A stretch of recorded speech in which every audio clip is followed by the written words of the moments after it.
Dartmoor prison, isolated from the outside world by walls of granite.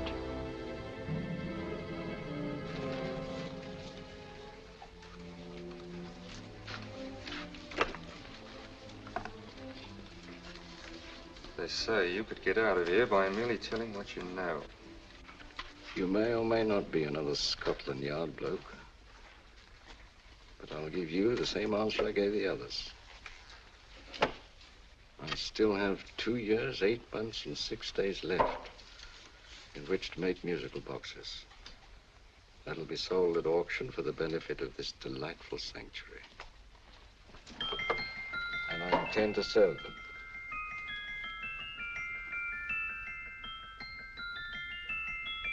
Move along. And now we come to the next object on our list, or I should say objects, because there are 3 of them. Now, ladies and gentlemen, these can be bought together or separately. Now, these beautiful little musical boxes only arrived this morning, and I didn't intend to put them on the auction block until later, but I'm going to sell them now. So, good friends, as our old pal Mark Antony used to say, lend me your ears. And what do you hear? Right. The beautiful tinkle tinkle of a musical box. What a lovely trinket. What a beautiful gift. Created and made by loving hands. A thing of beauty and utility. I was going to start with £5. It's a bargain, £5. Do I see any hands? If there's a connoisseur in the house, will go £3 for it. £2. £1. 10 shillings. Thank you, sir. Ladies and gentlemen, 10 shillings is offered for a musical box you couldn't buy anywhere in London for less than £5. It'd be stealing to let it go for 10 shillings. Like taking milk from a baby. All right, we're selling for 10 shillings. 10 shillings, 10 shillings is offered, 10 shillings is offered, 10 shillings is offered. And anybody give him £1? Want to give me £1? Oh, won't someone give me £1? A pound, £1 is offered, £1 is offered, ladies and gentlemen, £1 is offered. It's against you, sir. Will you go to £2? We got to £2, sir. £2. £2 is offered. £2 is offered. Going once, twice, third and the last call. Sold to the gentleman for £2. Sorry, my dear. Now, ladies and gentlemen, comes the opportunity to purchase an exact duplicate of the beautiful little musical box just bought by this gentleman for the ridiculous low price of £2. Now, it's exactly the same. Exactly the same. Made with the same hands. You hear that? Isn't that lovely? That tinkle, tinkle, tinkle, tinkle. Sounds like Bow Bells to me, you know, with little angels pulling on the ropes, eh? Who'll give me £2 for it? Who's starting with £2? Will anybody start with £2? Oh, come, ladies and gentlemen. You know, from your enthusiasm, we might all be in Scotland instead of London. Please buy it for me, Daddy. £2, certainly not. We all might be in Scotland. Besides, I don't like his manner. £1, 10 shillings. £1. £1 is asked. £1, £1 is offered. £1 is offered, going £1. Any advance? Going once, going twice, the third and the last call. Sold to the lady for £1. Smart bidding, my dear. Thank you. We come to the third and last of these beautiful little musical boxes. Exactly the same. Tinkle, tinkle. Isn't that lovely? Ladies and gentlemen, I don't bring you here to gull you and swindle you. This is the exact replica of those 2 I just sold before.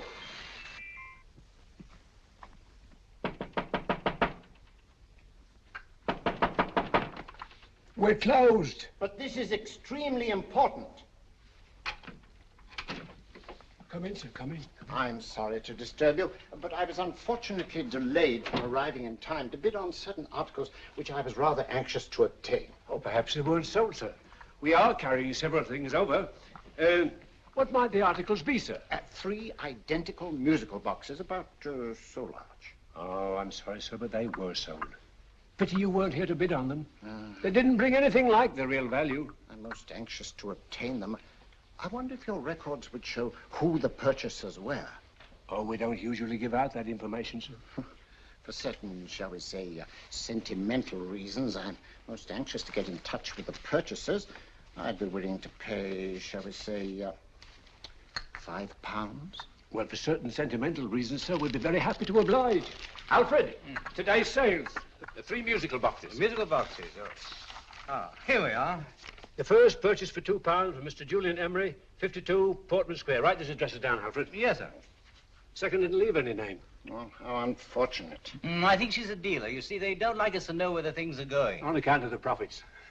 You say the second purchaser was a woman. Can you give me a description of her? Oh, she was a young woman. Fairly tall, slender. She had a light complexion and dark hair, and she was wearing A grey suit, don't you remember? That's right. She probably runs a gift shop. She paid £1. You say she comes here fairly frequently? No, I didn't say so. But she does, sir. Like as not, she'll come in on Thursday. We have sales on Mondays and Thursdays. Oh.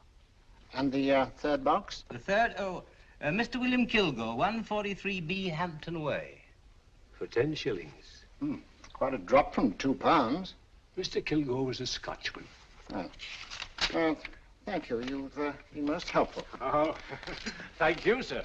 And any time you're passing, drop in. We always have lovely things for sale. How kind, sir? Thank you. I'll be back Thursday.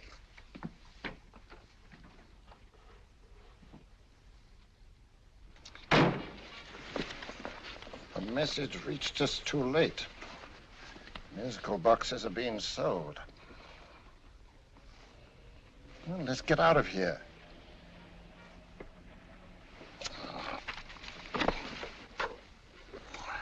Someday you'll go too far. Reaching for a star, you fool. Yet a fool may touch a star, Colonel Cavanaugh, if he but reach high enough. But not possess it as you would. The musical boxes, they're being sold. What a pity for you, my dear Colonel. Is it my fault that the message reached us only an hour ago? Is it my fault that they were sold? You can't hold me responsible for that. Hope for your sake you're right.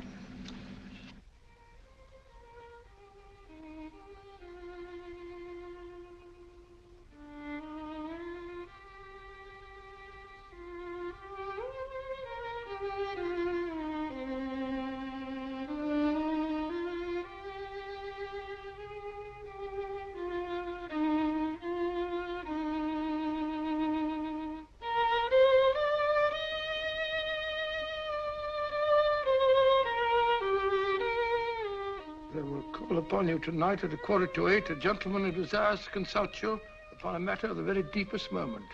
Do you remember that letter, Holmes? It was written over 2 years ago. An interesting case, devilishly interesting. Irene Adler.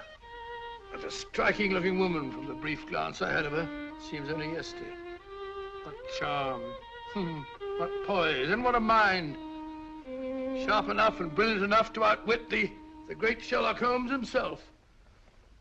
I take it the new issue of the Strand magazine is out, containing another of your slightly lurid tales. It is indeed. And what do you call this one? I call it A Scandal in Bohemia. Not a bad title, eh? If you must record my exploits, I do wish you'd put less emphasis on the melodramatic and more on the intellectual issues involved. More on the what do you mean by that? Well, I do hope you've given the woman a soul. She had one, you know. By the woman, I suppose you mean Irene Adler. Yes. I shall always remember her as the woman.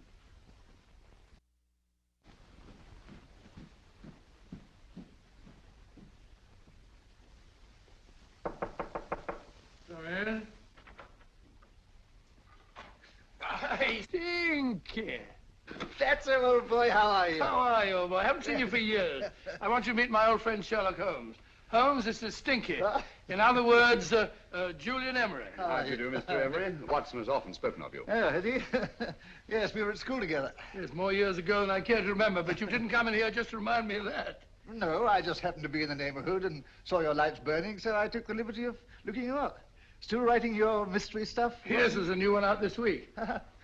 Good, I never miss them. Oh, good, thanks. I say that bandage makes you look very interesting. Still poking your nose into other people's business as usual? Who hit you?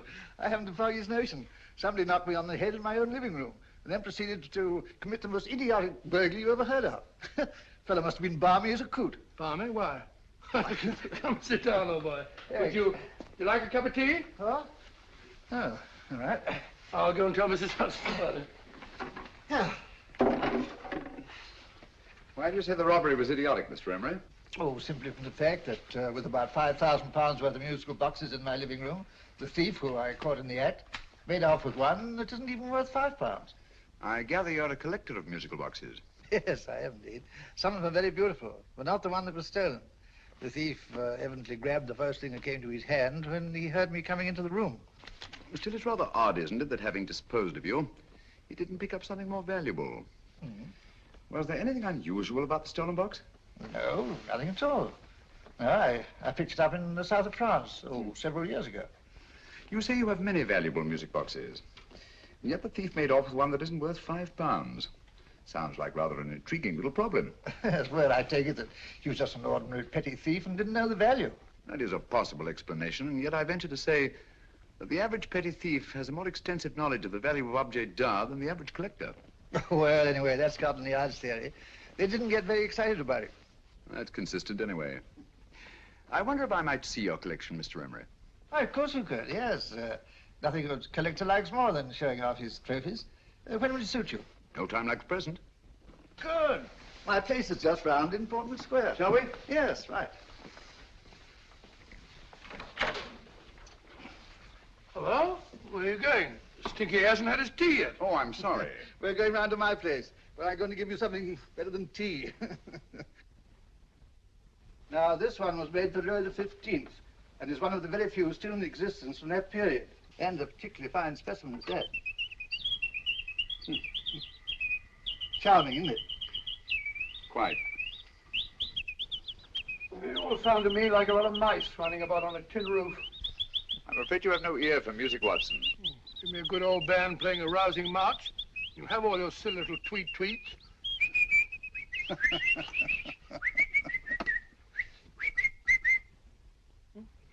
Another one. This is me.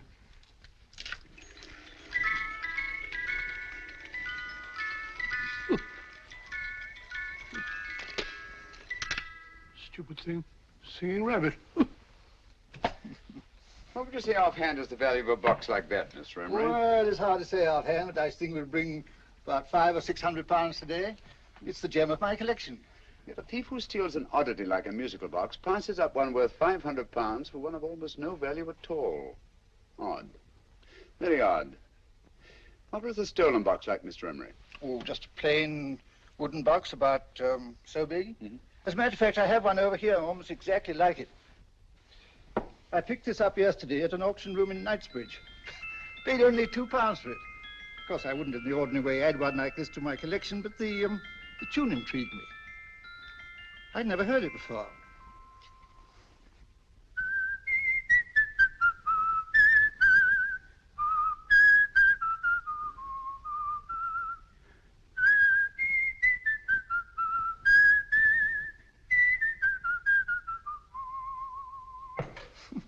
You have a remarkable ear for music, Holmes. Rather an unusual melody. Sit down, will you? Thanks. You say you bought that box at an auction sale yesterday? Yes, the Gaylord auction rooms in Knightsbridge. Run by old, what's his name? Crabtree. That's the man. At what time was the robbery committed? Oh, about 3 o'clock this morning. You know, Mr. Emery, that box and the robbery might well be cause and effect, especially since you say that the stolen box outwardly resembles this one a great deal. And Scotland Yard were not particularly interested, eh? Oh, yes, but I wouldn't blame them for that, especially as I told them I was quite unable to describe the thief, except, of course, for the fact that it was definitely a man. All you remember is that you came in here and someone struck you on the head. Yes, and the next thing I knew, my man was trying to revive me. It might be wise for you to put that box away somewhere and lock it up. Oh, I don't think that's necessary. Besides, everything's insured. Well, at least if any further attempts at robbery are made, I'd suggest that you call the police, rather than running into any personal danger. Oh, come, Holmes, aren't you being a bit of an alarmist? Possibly. Well, I must agree with old Stinky. Seems to me you are making rather a mountain out of a molehill. Molehill is the word, old boy, and it's time you were in bed. Thanks so much for letting us see your place. Now, it's been glad meeting you. Holmes, I can't understand why you were so mysterious.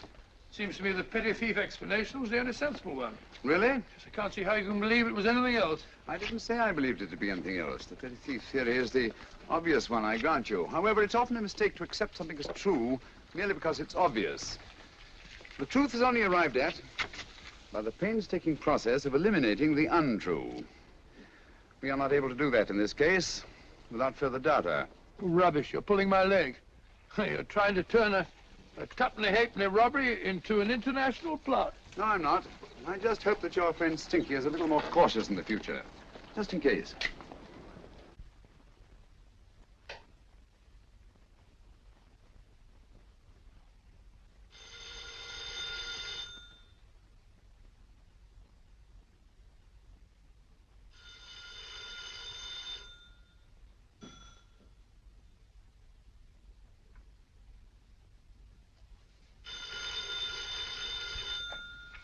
Hello?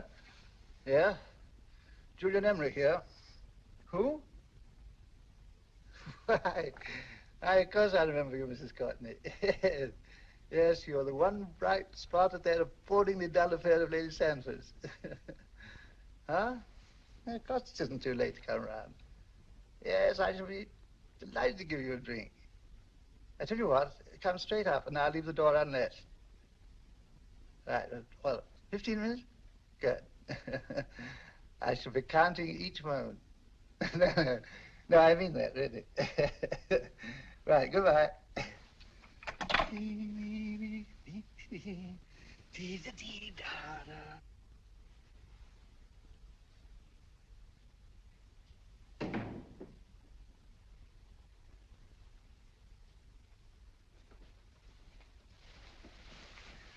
Boo!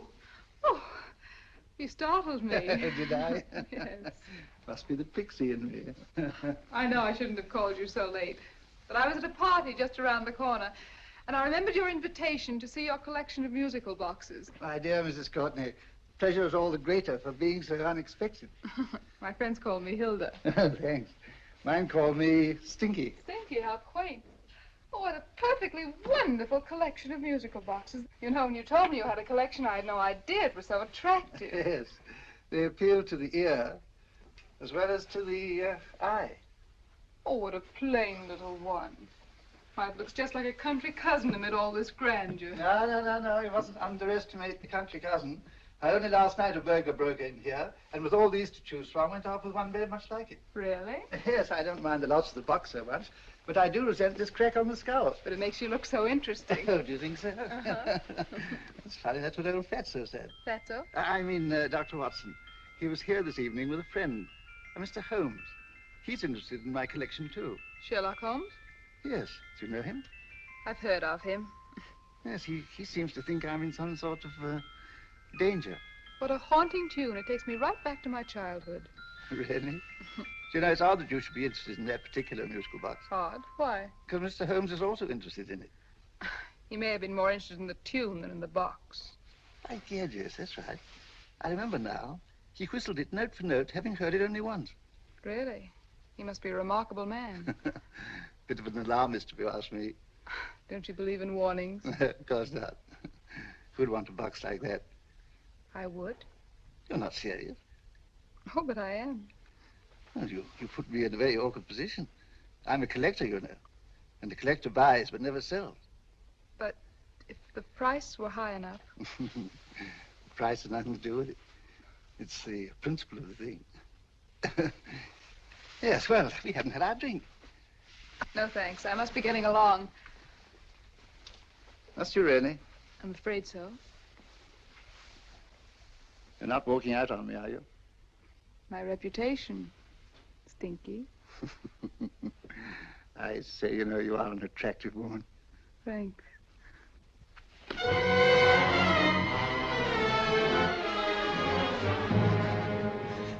You fool. I told you to wait outside.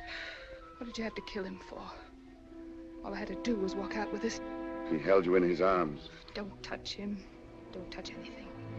Now get out. I'm sorry. You're sorry. What about me? This is murder. What about Scotland Yard? What about Sherlock Holmes? Now get out!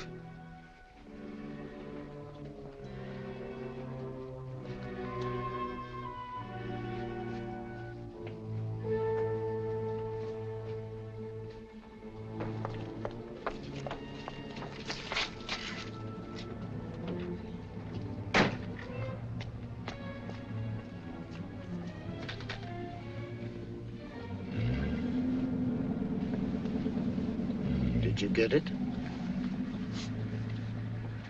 Good. Did you have any trouble with him? Just a matter of murder. Ah, Mr. Holmes. Hopkins. Thanks for coming so promptly.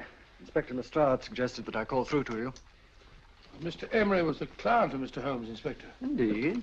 You didn't mention that when I telephoned you, Mr. Holmes. Well, not exactly a client, Inspector. Sergeant Thompson? He was killed between the hours of 11 and 2 o'clock this morning, Mr. Holmes. Must have been someone he knew, someone of whom he had no suspicion. Poor old Stinky. It's all my fault. I should have prevented this. Well, it's no time to start talking about that now, Doctor. Apparently it's gone. That's the second attempt on the musical box that Emery bought at the auction sale. And this time it was successful. But that box was only worth £2. It was worth a man's life, Watson. I think we'd better pay a visit to Gaylord's auction room and that fellow Crabtree. Inspector, may I suggest that you make a complete search of this flat for a small, plain, musical box about that size. Thank you. Come on, Watson. You say the first box went to Mr. Julian Emery. The second to Mr. Kilgore, 143B Hampton Way. And the third to the unidentified young lady who presumably has a shop and lives near Golders Green. That's right, Mr. Holmes. Isn't it rather strange, Mr. Crabtree, that you should have had 3 identical musical boxes all playing the same tune? Where'd they come from? Dartmoor Prison. Dartmoor? Here, we get a regular shipment from there every month. The inmates manufacture them. Well, they make all kinds of things, you know, pipe racks, waste paper baskets, musical boxes. Did you happen to notice if anyone showed any particular interest during the auction in the purchasers of these 3 boxes? Oh, come now, Mr. Crabtree. This is very literally a matter of life and death.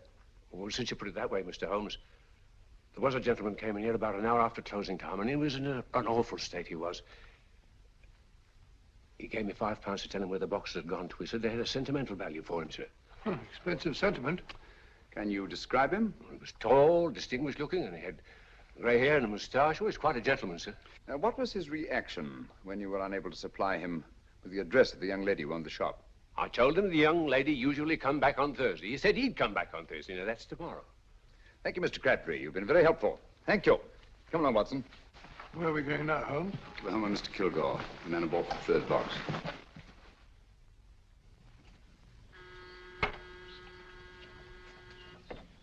But hang it all, Holmes, how do you know those other 2 musical boxes are of any importance? I don't, but I certainly have no intention of waiting until the owners are murdered to find out.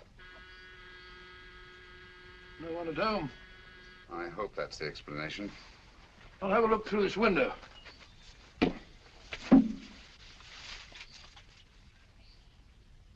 Doesn't seem to be anyone there. The whole place seems deserted as far as I can see. Yes. Mr. and Mrs. Kilgore at home? No. When do you expect them? Oh, in an hour or so. There's no use your hanging about. They don't buy nothing from peddlers. Peddlers? My good woman, this is Mr. Sherlock Holmes. Sherlock Holmes? Oh, go on. Do you mind if we come in and wait? My business is rather urgent. Well, I've got to go out and do my shopping. And I don't know as Mrs. Kilgore'd like any strangers nosing about. Quite all right, I assure you. Well, I've got to be off. You 2 wait in the parlor. And no smoking either. Mrs. Kilgore says it smells up the house. Funny old girl, Holmes.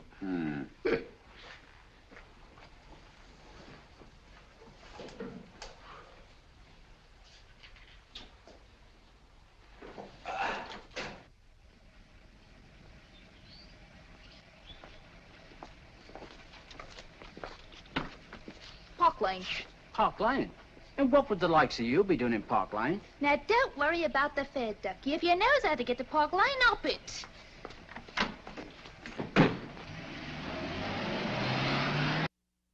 You know, Holmes, I've been thinking. There must have been something hidden in that box of old Stinky's. Stolen jewelry, possibly. What's up, Holmes? Listen. What's just the steam in the water pipes?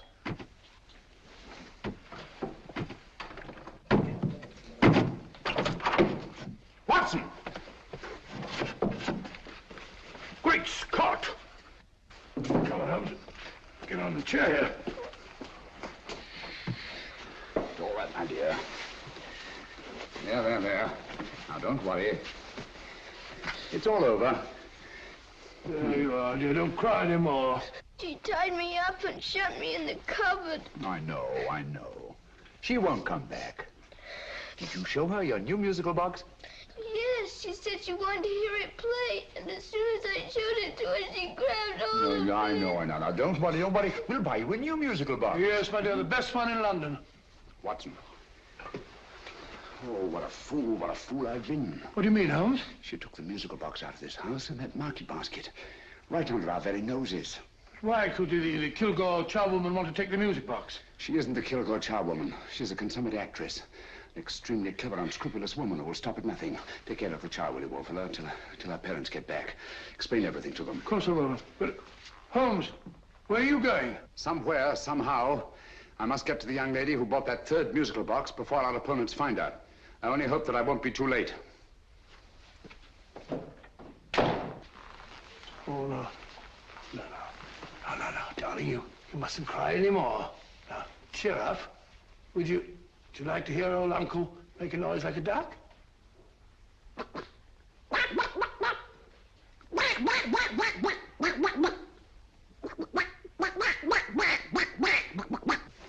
Oh, sorry.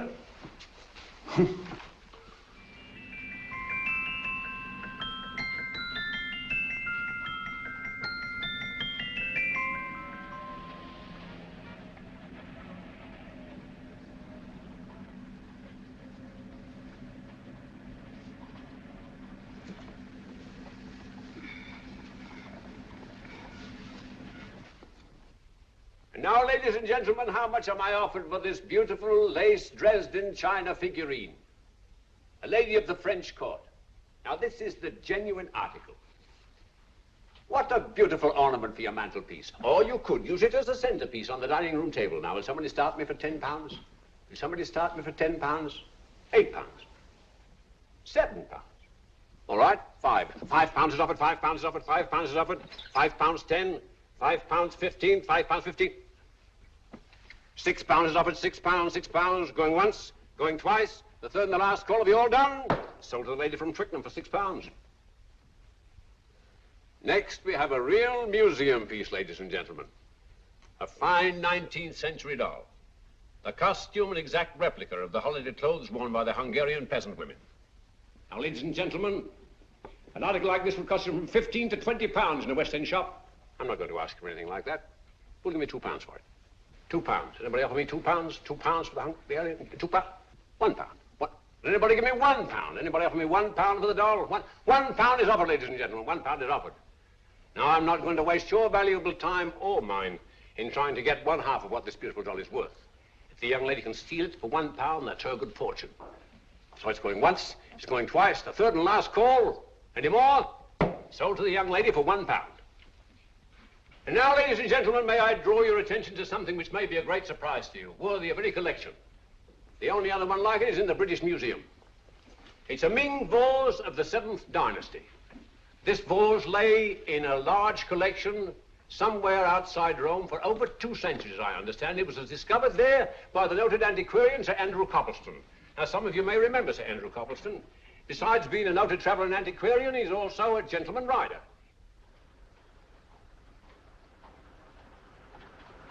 The girl with the parcel in her hands, that's her. Are you sure that's the girl? Well, she fits perfectly the auctioneer's description. Follow her, Hamid.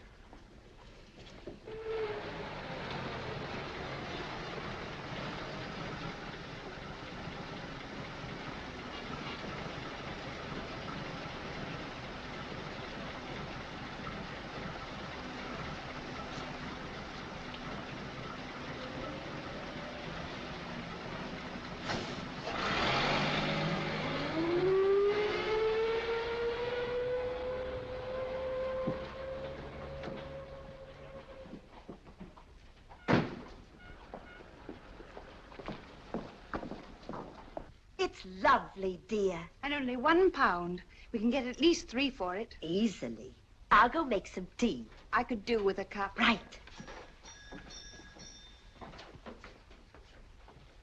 Good afternoon. Good afternoon. I'm looking for a birthday gift for a 7-year-old girl. What would you suggest? We have some lovely dolls. Now, this Hungarian I think peasant- she has enough dolls already. Books are always welcome. Well, I'm looking for something a little different. Well, that's rather cute. What is it? Well, that's a musical box. Children always love them. And this is an exceptionally nice one. It plays many tunes.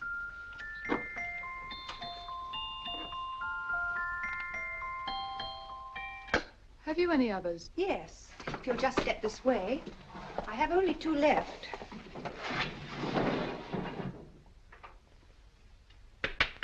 How nice.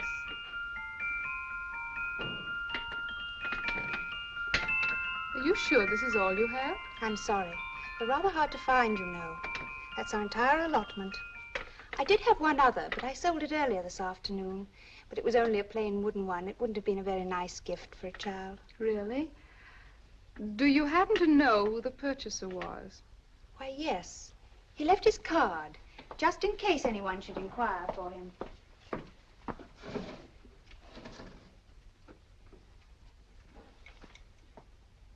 How interesting.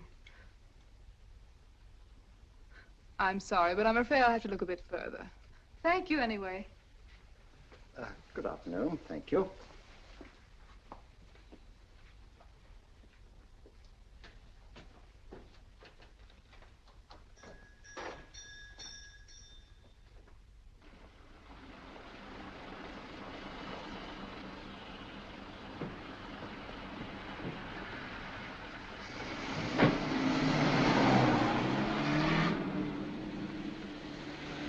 Heavy!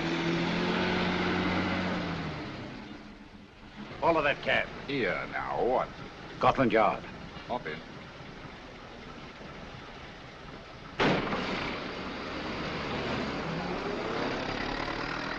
Sherlock Holmes. I might have known. We thought we were the hunters, instead of which we're the hunted. We've been fools. We played right into his hands. Of course. He's had us followed. Don't look. The man in front of the toy shop. Hamid, turn sharp right at the next corner and again at the next.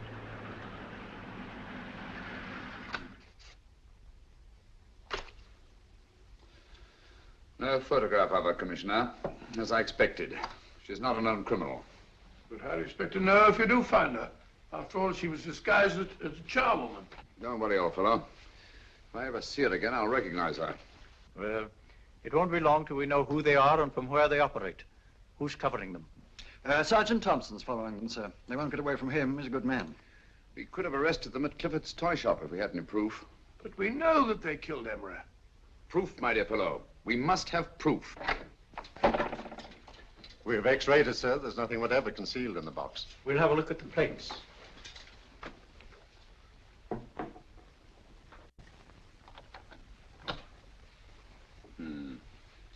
There must be some clue. And it's probably so obvious that we've all overlooked it. Seems to me we're up against a bunch of lunatics. Not lunatics, my dear fellow. Extremely astute, cold-blooded murderers. What can these little musical boxes have in them that's so important? Don't forget they were made in Dartmoor prison. You can smuggle stuff into prison, but not out. Do you want us to break the box apart, sir, to see if there's anything the x-ray hasn't caught? No, not yet. Do you mind if I take it? Certainly. Thanks.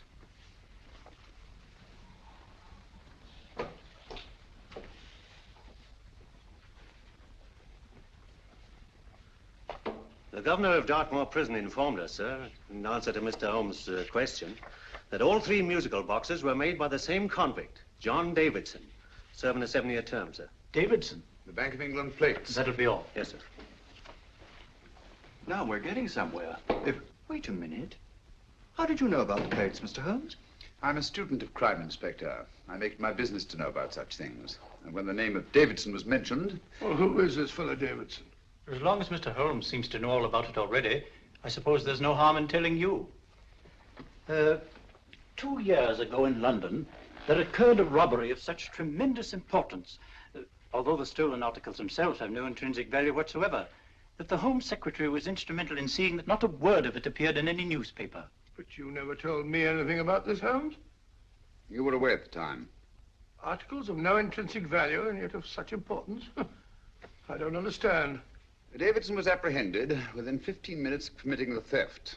But by that time, he'd hidden the articles in question and they've yet to be found. Before going further, Dr. Watson, I must inform you that this matter's not to be mentioned outside of this room. Of course not. Do I look like a man who'd gossip? Let's not go into that now, old fellow, shall we? Davidson had been employed for years in a position of extreme trust by the engravings department of the Bank of England. The articles he stole were nothing less than a complete duplicate set of plates for printing £5 notes. What? The Bank of England's own plates? Precisely. And with those plates, a gang of crooks could flood England with £5 notes, not forged in the usual sense of the word, but notes undetectable from genuine Bank of England notes in any way whatsoever. Good heavens. Any whisper at all might have resulted in enormous damage in shaking public confidence in the Treasury. We tried everything after we arrested Davidson. Offered him a shorter sentence if he'd tell us where he'd hidden the plates. Why, we even put in Scotland Yard men with him as cellmates, but no results. Obviously, Davidson's a man of strong character and infinite patience. Yet suddenly he feels impelled to smuggle out the secret of the hiding place of the plates to his confederates. Why? I don't understand, Mr. Holmes. Well, for example, has the Bank of England made any plans to radically change the design of the £5 note so that in, say, 7 years from now, notes made from the stolen plates would be worthless? Confidentially, Mr. Holmes, such a move was discussed. But replacing all the £5 notes in circulation would be such a Herculean task that nothing's been done about it as yet. I see. Of course, there is another possible explanation. Davidson didn't have much time to find a hiding place before he was captured. He may be afraid that the plates will be accidentally discovered before he's released. Hence his anxiety to communicate their whereabouts to his confederates as soon as possible. I believe you've hit it, Mr. Holmes. I'm sure that the message is contained in this musical box. Or rather, in all 3 musical boxes, since possession of all 3 seems to be essential. Our opponents have 2/3 of the puzzle, we have 1/3. Well, what are you going to do, Holmes? Try to deduce the message from the 1/3 that we have.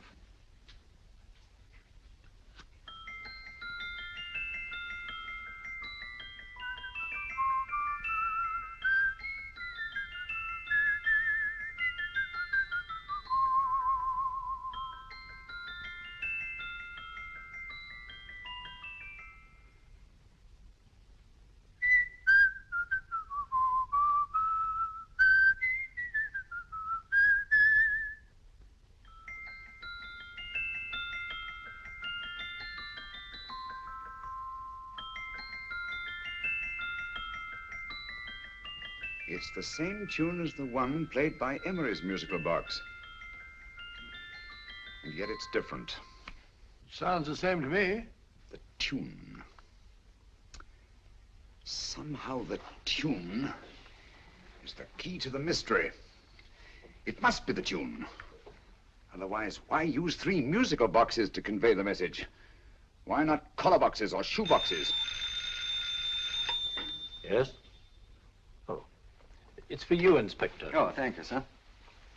Inspector Hopkins speaking. What? Where? Golders Green Station reports they've just found Sergeant Thompson's body. From the tire marks on his clothes, he was apparently run over by a taxi. What an unfortunate accident.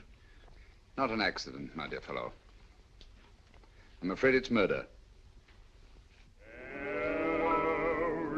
Never know just who you're going to meet when you're walking down a busy London street.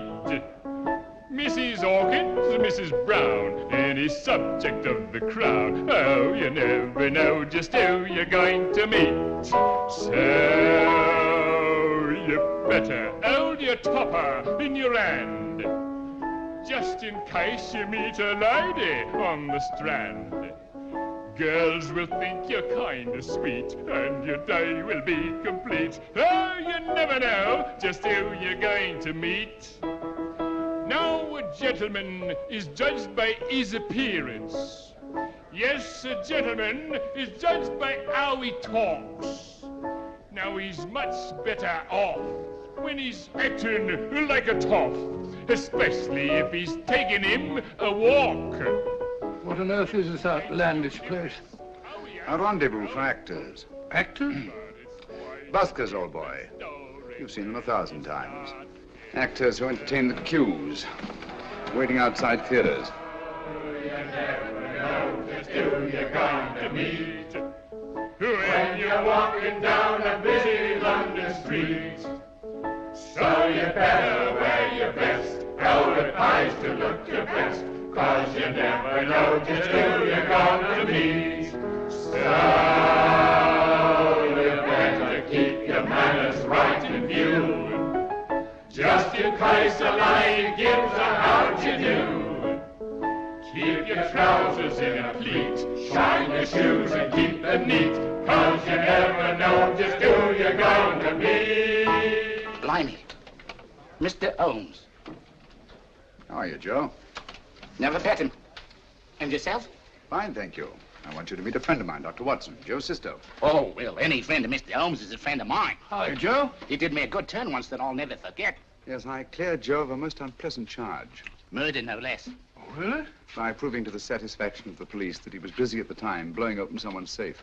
That's right, Governor. Good gracious me. Joe, now you can help me. Come on, buzz off, buzz off. Come on, up it, up it. Can't a gentleman have some peace and quiet around here? And you too. There you are, Mr. Holmes. Now we can have some peace and quiet around here. Thank you, Joe. There's £5 in this for you. Well, I wouldn't want to take it on myself, sir, but I can get somebody to do it for you for half of that. You don't know what the job is yet. For £5? Murder, ain't it? What? No, Joe, not murder, just music. I want you to identify a song for me. Oh, there ain't a song that's been written that I don't know. That's why I came to you. Of course, the violin is more my instrument, but, oh, well, here we go. Now, listen to this, Joe.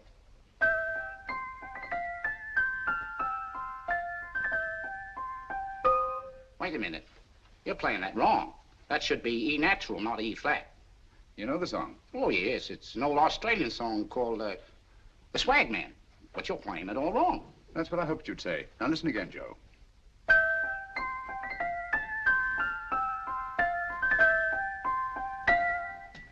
That's the same tune, all right, but you're making different mistakes than you did the first time.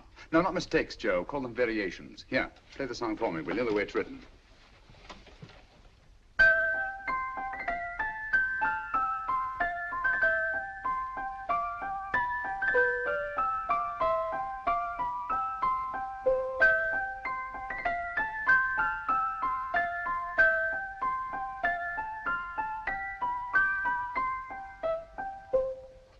Yeah. Thank you, Joe. What's it mean, Holmes? Are you onto something? Perhaps. I don't know yet. It's probably a code of some sort. Joe, could you write the song down for me, the way it was originally written? Oh, sure, Mr. Holmes. But it'll take a few minutes. Mm-hmm. Here, Mabel. Pale ale. Come on, up to it. Along with it.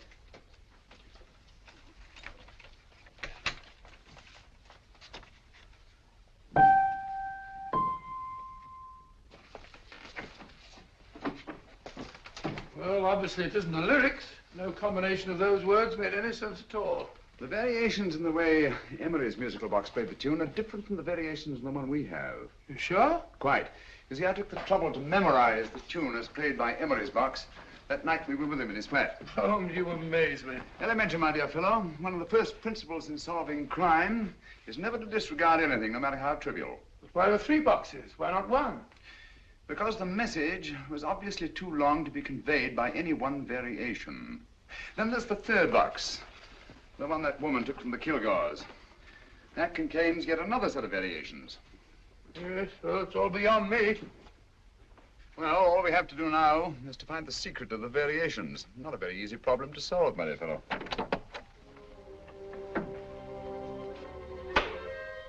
Hello. What's up? We've had company.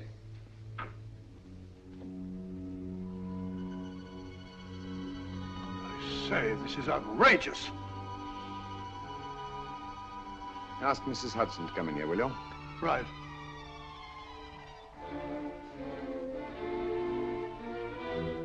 Hudson? Yes? Oh, there you are. Will you come up here at once, please? Oh, coming, sir.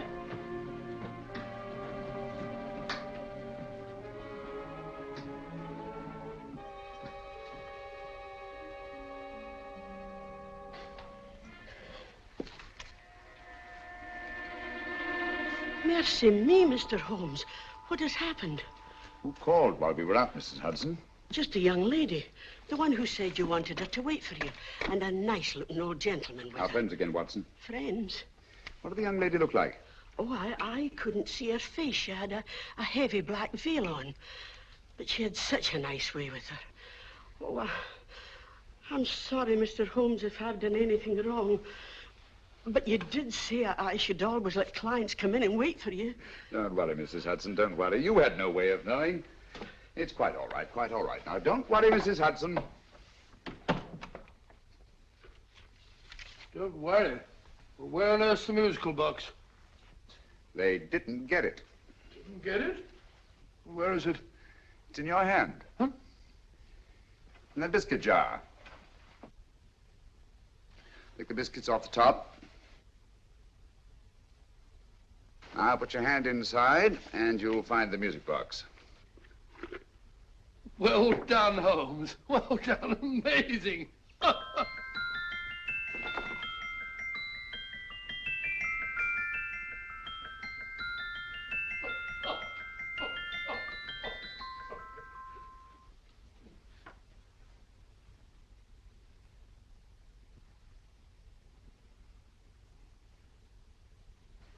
Whew. Nice fresh smell. Like a pub after closing time.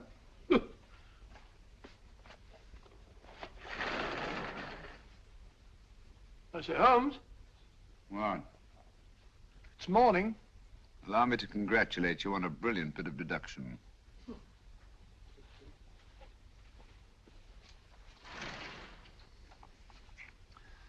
It's not a transposition, not a polygraph transposition, not a trigraph, nor any known form of decoding. How about the Morse code? Have you tried that? Yes, at about 3 o'clock this morning. I'm sorry, old man. I was only trying to help.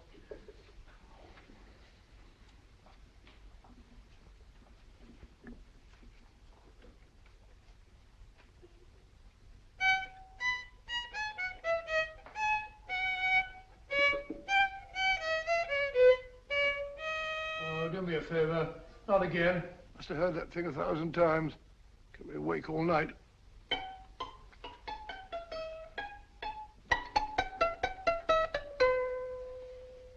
Not a very distinguished composition, I grant you. You know perfectly well I don't know one tune from the other. When I was a kid, my people tried to have me taught the piano. I've always felt sorry for that old teacher of mine.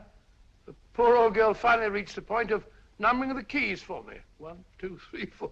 Even then, I never progressed beyond it. Numbering the keys, Watson. The 19th key of the keyboard is the 19th letter of the alphabet. S. Here. Write this down when I give it to you, old fellow, will you? The first altered note. Write S first. Now, the 8th key is H. The 5th key, E. The 12th key, L. The 6th key, F. S-H-E-L-F. Shelf. Your piano lessons were not in vain, old fellow. You've solved it. Thank you. Thanks, old bean. Hold it. We now have 2/3 of a message. Behind books, 3rd shelf, secretary, Dr. S. Presumably, these are the first and second portions of the message. And this gang has the first and third parts of it. Precisely. Then it's a stalemate? Yes, Commissioner, but we can't leave it like that. There's no doubt in my mind that they'll try to secure our third of the message that's missing. Well, I assume you've taken every precaution to guard the Clifford music box. Oh, yes, it's carefully hidden at Baker Street with Dr. Watson on guard. However, I'm reasonably certain that, difficult as it may be, we can find the plates even without the missing part of the message. Behind books, 3rd shelf, secretary, Dr. S. Well, outside of the fact that Davidson hid the Bank of England plate somewhere in London, Mr. Holmes, I don't see that we've progressed at all. Allow me to point out to you, sir, the key words Dr. S. It looks as if the plates were hidden in the house of a doctor. Whether S stands for his first or last initial remains to be determined by a process of elimination. Well, there must be 10,000 doctors in London with S for a first or last initial. Precisely. And every one of them will have to be questioned in person. That's why I say this is a task for Scotland Yard. It's a task, all right. But Scotland Yard has searched worse haystacks and found the needle. Well, for the time being, I'll leave the matter in your hands, gentlemen. We'll call you if and when we get a lead on our mysterious Dr. S. Thank you. In the meantime, I intend to follow up a little clue concerning a cigarette.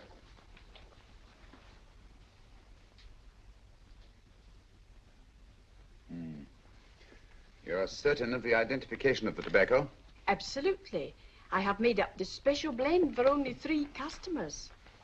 It is almost pure Egyptian, with admixture of latakia for added body, and a pinch of perique. Merely a whisper, as one might say, for elusive fragrance. Yes, yes. And the 3 customers?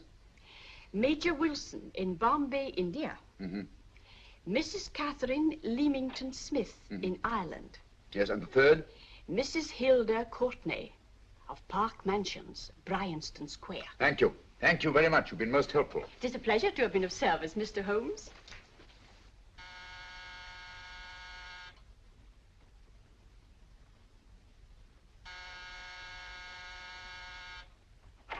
Yes? Mrs. Courtney? Yes.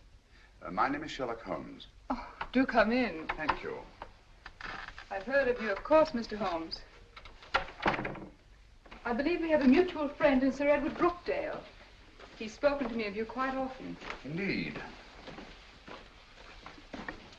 And to what good fortune am I indebted for this visit? I think you know Mrs. Courtney. Well, I did get a summons for speeding last week, but outside of that, I don't think I'm of any interest to the police. Oh, come now, Mrs. Courtney. You seem to forget that you and I have met before. I'm sorry. I'm sure I would have remembered meeting the great Sherlock Holmes. Please sit down. Thank you. You say we met before. Yes. At the home of Mr. and Mrs. Kilgore, 143B Hampton Road. Kilgore? I don't think I know anyone of that name. Well, I didn't say you knew them. As a matter of fact, you called on them when they were out. I don't understand, Mr. Holmes. Really? And you were dressed rather differently. Indeed. Cigarette? Thank you.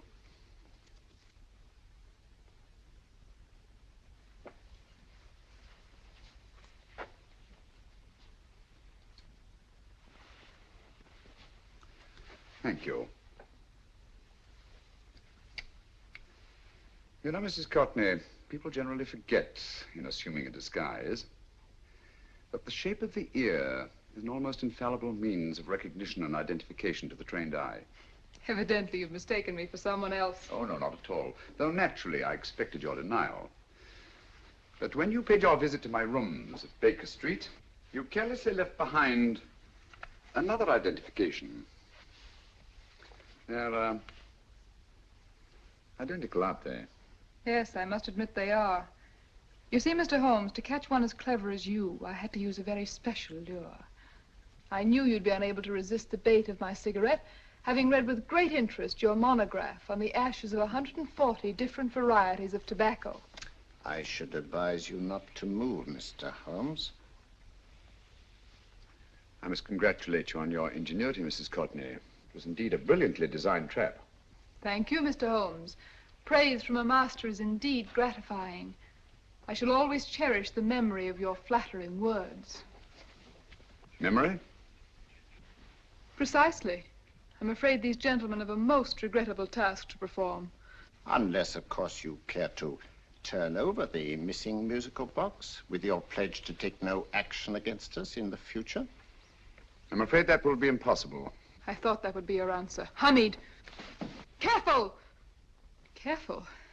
There's no need to be unnecessarily rough with our distinguished guest. You realize, Mr. Holmes, that your demise will not take place here. The corpus delicti, you know. Well, naturally. Shall we go? So fearfully awkward having a dead body lying about. Don't you agree, Mr. Holmes? Another dead body shouldn't weigh too heavily on your conscience, Mrs. Courtney.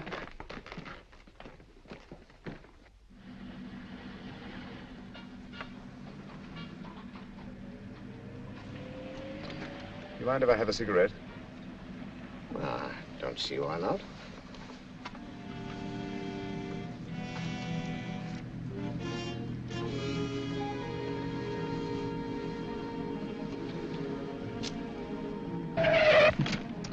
Be careful, Hamid. It's the brakes, they bind.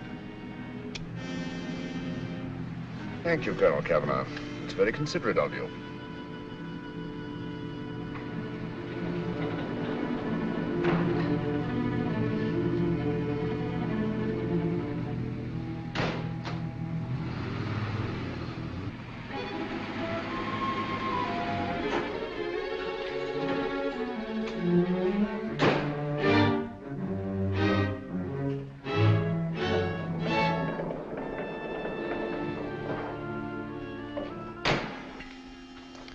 You'll be happy to know, Mr. Holmes, that your death will be a painless one.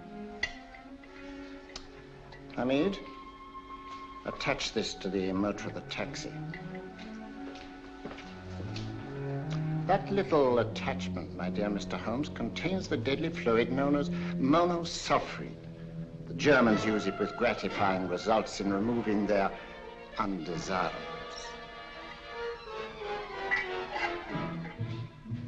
Start the motor.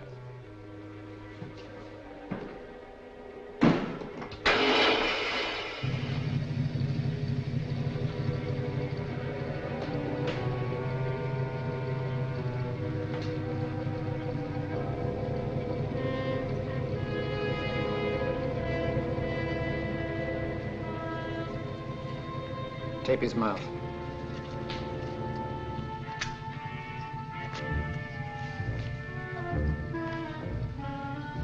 Now, up with him, Hamid.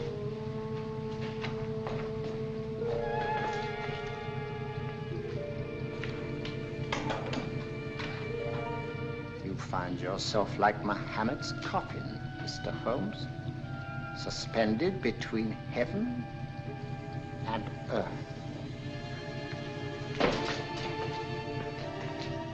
Plenty of fuel in the tank? Good. It would be too bad to have anything go wrong through so simple an oversight.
Good afternoon. Mr. Sherlock Holmes? No, I'm Dr. Watson. Oh, of course, Dr. Watson. How stupid of me. Oh, so this is stupid of me. Won't you come in? Well, I really came to see Mr. Holmes. Oh, I'm afraid he's out. I don't know when he'll be back. Perhaps there's something I can do. Won't you sit down? Thank you. You know, Sherlock Holmes and I have been engaged on a great many cases. Oh, really? Yes, indeed.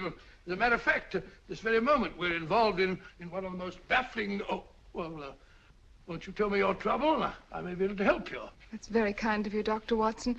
Perhaps if I wouldn't be imposing too much. Imposing? Oh, there's no imposition. No imposition at all. A pleasure, I assure you. Now, tell me all about it, Miss Williams. Mrs. Williams. I live in Surrey, Dr. Watson, and I've come up to London in sheer desperation. My only sister has disappeared, and the local police seem utterly unable to find her. Well, Holmes and I solved a case exactly like that once. Very interesting as far as I remember. I call it the adventure of the solitary cyclist. Oh, sorry. Now I come to think of it, it wasn't so very similar. Entirely different. I don't think what I was saying. Where were we? She's only 17, Dr. Watson, and until she disappeared last Thursday, she seemed to be in the best of spirits. Well, possibly a romantic entanglement? Oh, no, nothing of the sort. She left no note, didn't even pack a bag, no explanation. She just started to walk to the village from our house in broad daylight and simply vanished from the face of the earth. Oh, there. Might I have a glass of water? Glass of water. One minute.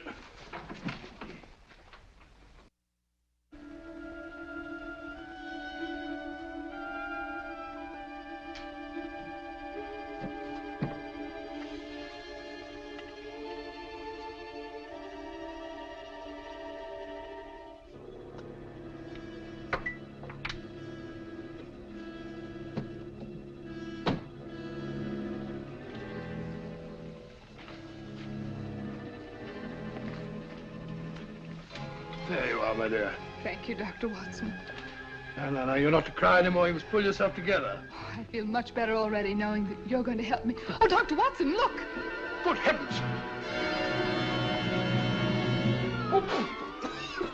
Get through the fire brigade, quickly!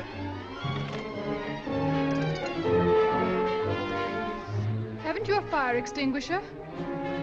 By George, we have in the kitchen.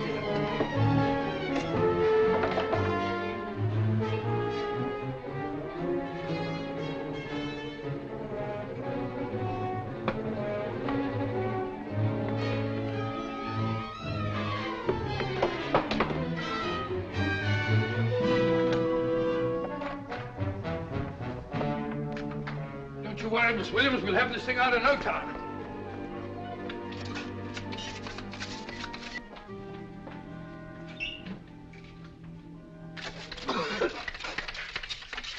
That's got it. Get some air. Well, you see, there was no need for the fire brigade after all.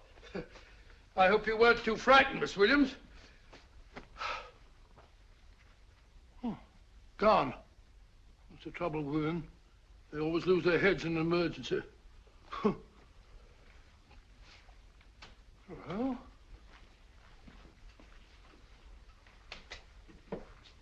a musical box.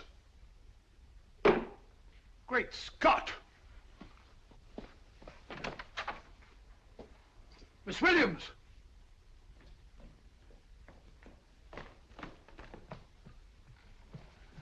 Well? Good. And Holmes? By now, Mr. Holmes has no doubt exchanged his violin for a harp. Always assuming that heaven is his destination. And now that we have the missing musical box.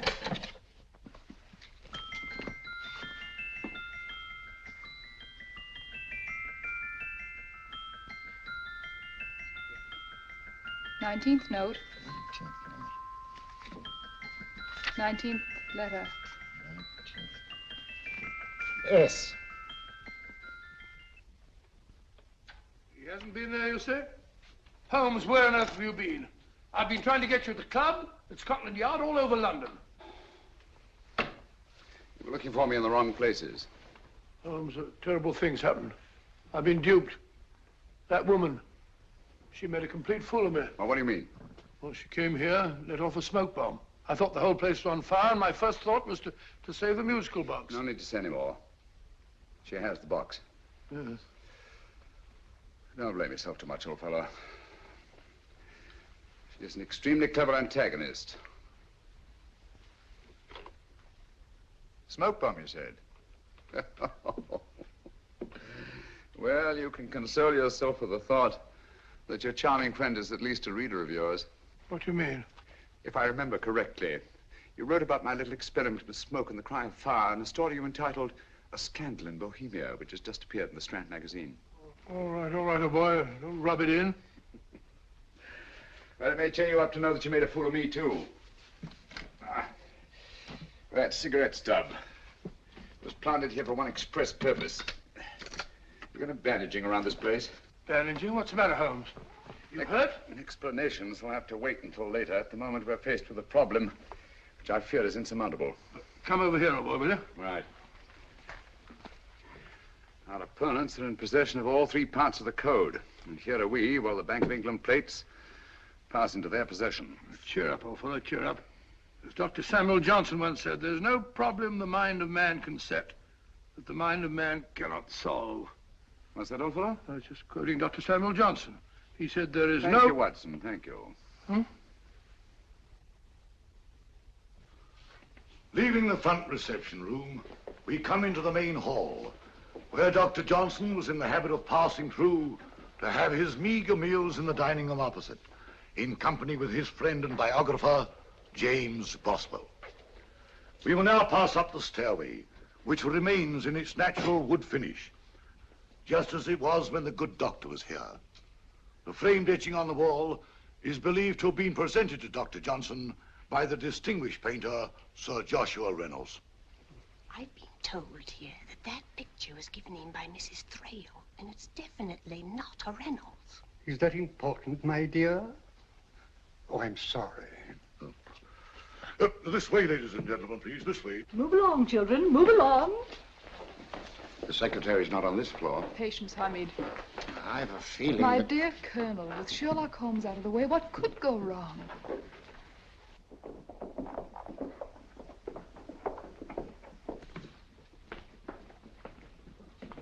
And here we have the Garrett Library, in which Dr. Johnson wrote his famous dictionary, and in which you will see also many of the great man's books and other items of interest. Step forward, ladies and gentlemen, please, step forward. Standing in the corner is the secretary, which contains many of the original works by the literary genius. On this table, Dr. Johnson's cat, Hodge, used to sleep while his master worked. A strange thing about this cat, ladies and gentlemen, was its love of oysters. They do say that the dear doctor often went hungry to find the cat that delicacy. What a pity. Now we will visit the grey room, which is immediately below us, in which you will see the very bed in which Dr. Johnson died. What did he die of? Gout. Just gout. This way, ladies and gentlemen. Mind the steps, please.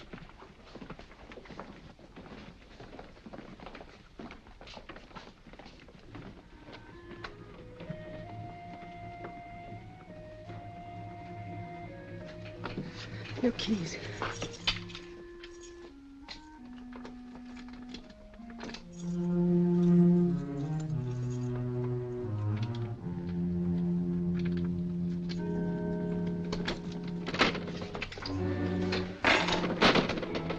Third shelf up.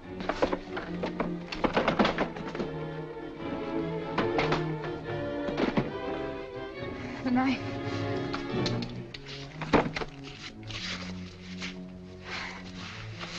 Gentlemen, the Bank of England plates. Well, Mrs. Courtney, so we meet again. No, I shouldn't do that if I were you, Colonel Cavanaugh.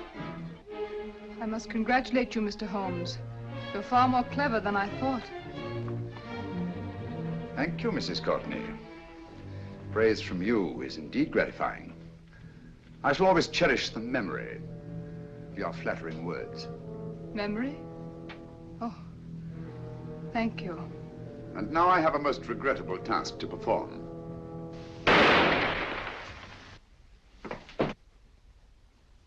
Holmes! Coming, Holmes! Holmes, you all right? Perfectly, thank you, old fellow, but I think this gentleman on the floor requires some medical attention. We must see that he looks his best, you know, when he's hanged. Take them in charge.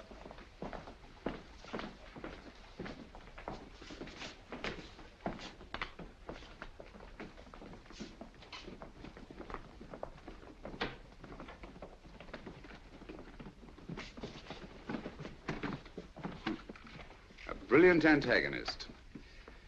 It's a pity her talents were so misdirected. Will you see that these plates are returned to the Bank of England, Inspector? I still don't understand how you solved it, Mr. Holmes. It's entirely due to Dr. Watson. He gave me the clue when he mentioned Dr. Samuel Johnson. Well, congratulations, Doctor. Oh, thank you, Inspector. I don't think I'd have done it entirely without Mr. Holmes's help, you know.